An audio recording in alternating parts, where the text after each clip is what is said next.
Hi, Susan. How you doing? Phyllis Braxton. It's great to meet you. It's good to see you again. Yes, absolutely. How's things been going? Doing well, yeah, Very absolutely. good. Enjoying break and Yes. ready to finish out the year. All right, and Yeah. finish strong. Yes, All right. absolutely. Mhm. Awesome.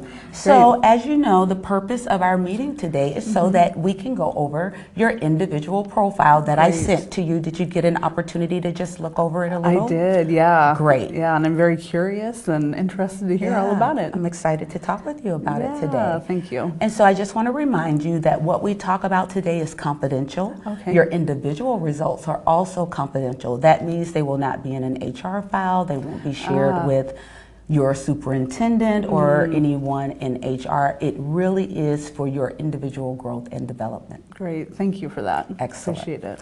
All right. So tell me a little bit about what it was like for you hearing the results of the group and seeing those stages of development. Oh, absolutely. I think it's very helpful, and eye-opening. I think a little bit validating too to some of the things that I've been kind of noticing, seeing a little bit, and so yeah, I think it's a great tool, and I'm very curious in how I can continue to develop to really help lead our entire district. Awesome. Well, wait no longer.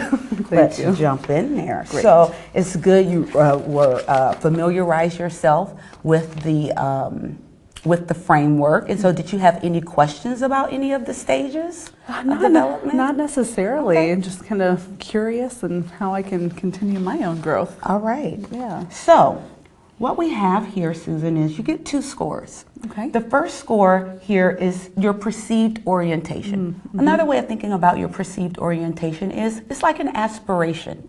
It's where you'd like to be. Okay. It's also how you'd like other people to see you and experience you when you're interacting across cultural difference. And so in the stage of adaptation, that means you have a cognitive mindset where you can shift and adapt your perspective to be able to see it from another person's point of view. Okay. And not only do you have that cognitive ability, but being able to shift and adapt in your behavior to interact and make those temporary shifts and adaptations. Does that sound like where your goals are and how you'd like to be able to interact? Yeah, absolutely. I think that would be very beneficial as a leader in my district. So that's great. Yeah. So let's talk about the developmental orientation. Okay. This is what we call the real score. This is where the IDI places you, and that's in the stage of acceptance.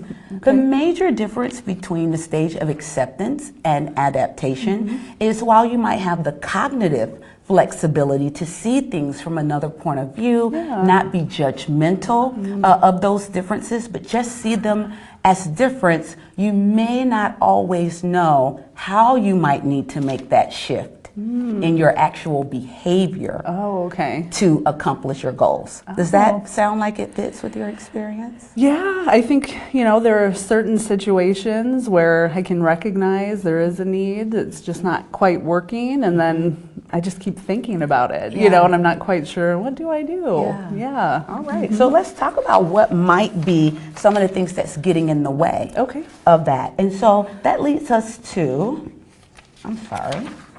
I actually want to talk with you a little bit more in depth about some of the characteristics in this stage of acceptance. So I'm just going to talk with you about a few of them. You may not experience all of them, but this is just a check-in. Okay. All right.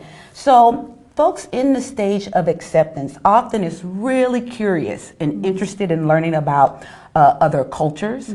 You're able to recognize the complexity in your own culture and be able to see that other cultures also have complexity. Does that sound like something you're experiencing? Yeah, absolutely. And I think, especially in our school district, we are having more cultures that are coming together in the community. Absolutely. And when you have that happen, some of the other things that can happen is, you might feel paralyzed a little bit while you have all of these differences. You're excited to have those differences. And now it's like, I don't know if we're going to be able to get everybody to work together, right? And so you have the differences there. Now it's about how do we build capacity to effectively bridge across those differences. That's fantastic. Absolutely. And so we talk about a bridge, actually, to talk about your gap. Okay. So the orientation gap, most people that take the IDI do have an orientation gap. Okay. So there usually is some difference between where people see themselves and how other people are currently experiencing them. Okay. Your gap is about 14.62 points. All that means is when a gap is larger than 7, it means that you may not be able to operate and interact at that capacity that you desire to operate. Okay. And so we're going to look at the gap and look at some different strategies, look at your goals, Okay. and then talk about what are some strategies given your orientation that you might need to focus on. Okay. All right.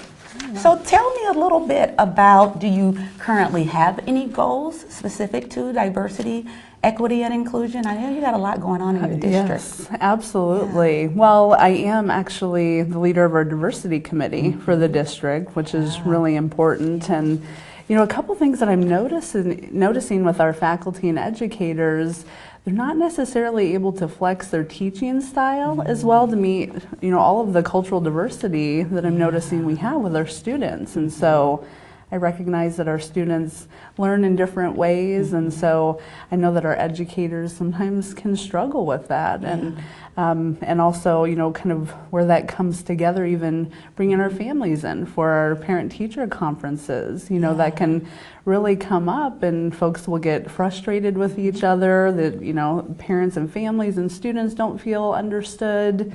Teachers are also frustrated, and especially parents don't arrive or show up at all. And so you're having to manage, and you're kind of like a helicopter in a way. You're able to kind of see what's going on, but may not always know exactly kind of how to come up with a remedy or That's a strategy a great way for it. to put it. All It right. really is. And I think folks look to me at times to really provide that leadership.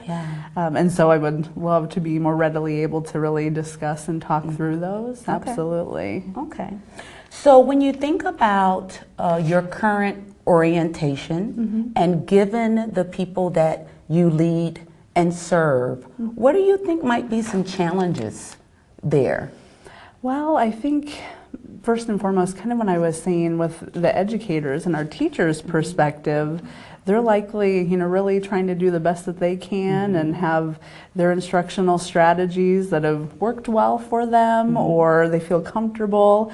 And I think, you know, one of the biggest challenges is our ability to meet our students where they are with their learning. And so really being able to engage in, you know, professional development, you know, expanding their strategies and really connecting with the students, I think is important.